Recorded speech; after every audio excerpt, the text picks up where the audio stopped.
Sabi ko naman sa inyo, pag may na-discover akong bago, walang gatekeeping dito. This is the serum. Plum Peptide Booster 2000s ng Eazen 3. Grabe ang scientific innovation nito. It's a dual in and out booster that hits the right depth. So targeted care talaga siya using nano and mega spicule shots, each designed for different active ingredients and penetration depths. Anong ibig sabihin nun?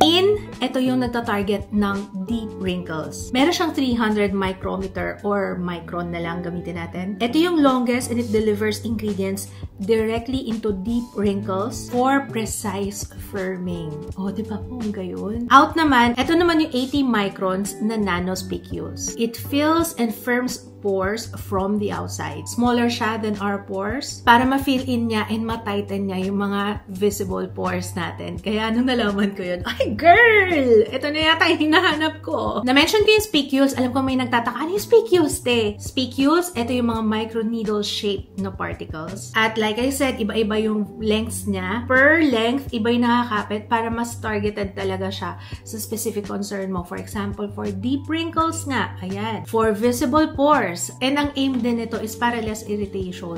Alam niyo nung nalaman ko kaya, tuwan-tuwa talaga ako kasi itong mga spicules na to, sila yung nag-i-insert or nagde-deliver ng mga products directly into our skin. Kaya ang sinasabi ko sa inyo grabe ang innovation dito, ang technology, ang science. Science is sciencing. Dahil dyan, ang claim nila dito is after 2 weeks, mare-revive na ang saging skin nyo and yung elasticity ng skin.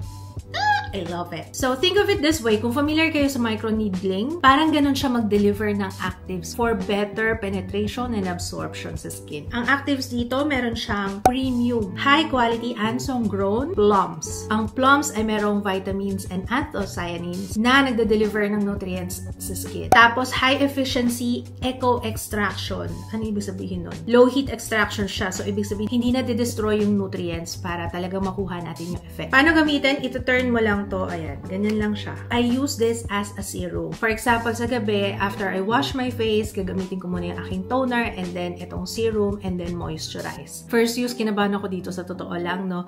Medyo meron ako na-feel sa kanya na parang meron siyang tingling na may slight na tumutusok, which is normal lang pala. Kasi ngayon nga yung effect ng spicules. And huwag kayong matakot kasi nga, na-mention ko yung microneedling, diba? So, parang ganun yung effect niya. Pero ang kagandahan naman yan, mas mabilis yung turnover ng skin dahil doon. And remember, yung na-feel nyong una, sa umpisa lang naman yan. After 2, 3, 4 times na gamitin, ngayon I'm on my 2nd week, wala na ako masyadong na-feel na gano'n. Nakakatulong na gumamit ng mini fan after mo mag-apply para medyo ma-soothe or ma-cool yung skin. Every other day ko siya ginagamit. Pag meron kayo napansin na tingling, normal lang yon. Pero pagka sobrang hapdi na, stop using and consult your derma, okay? Hindi siya pwedeng gamitin kapag meron kang irritated skin and merong sugat. Pag masyadong mahapdi pa rin sa inyo yung every other day, pwede nyong bawasan yung amount or yung frequency. Pwedeng gawin nyo every 3 days, ganyan. Daliri lang yung pang-apply. Dahil nga meron siyang spicules, mas maganda na wag na kayong gumamit ng tools. Remember, okay? Also, pag nagpa-facial ka or nag-exfoliate ka ng skin, as in kahit na physical or chemical, don't use this. Mag-increase lalo yung sensitivity ng skin mo kapag ka ganun. Pwede rin ba siyang gamitin sa araw? Pwede naman. Basta ang gagawin mo is magsa-sunscreen ka after. Kailangan protected ang skin. So, sa araw, ganito ang aking routine. Mag-wash muna ako ng face, and then I will apply Plum Peptide Booster 2000s ng Eazen 3, and then I moisturize. Next is sunscreen. I highly recommend itong Eazen 3 Hyaluronic Fresh Sun Serum. Meron siya SPF 50, PA+++++.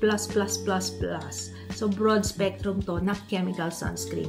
This one is cooling. Ultralight and transparent sun serum. Meron siyang hyaluronic acid for deep hydration. Perfect combination to nitong booster serum kasi nga may cooling siya. Nakakalma siya and nakaka-hydrate ng skin kasi meron siyang zinc, hyaluronic acid, and ectoin. Kung na-mention ko ba, non-comedogenic ang Eazen 3. So, ibig sabihin, hindi siya nakaka-clog ng pores. This one is made in Korea and alam niyo naman ang aking bilib sa mga sunscreen galing sa Korea. Top tier talaga. Ideal for acne-prone skin and oily skin. After ko mag-sunscreen, magma-makeup na ako. Kaya ang pangalan niya is Sun Serum kasi sunscreen siya pero in a serum formula. Makeup adhering. So, ibig sabihin, mag-a-adhere talaga yung funda mo sa iyong skin.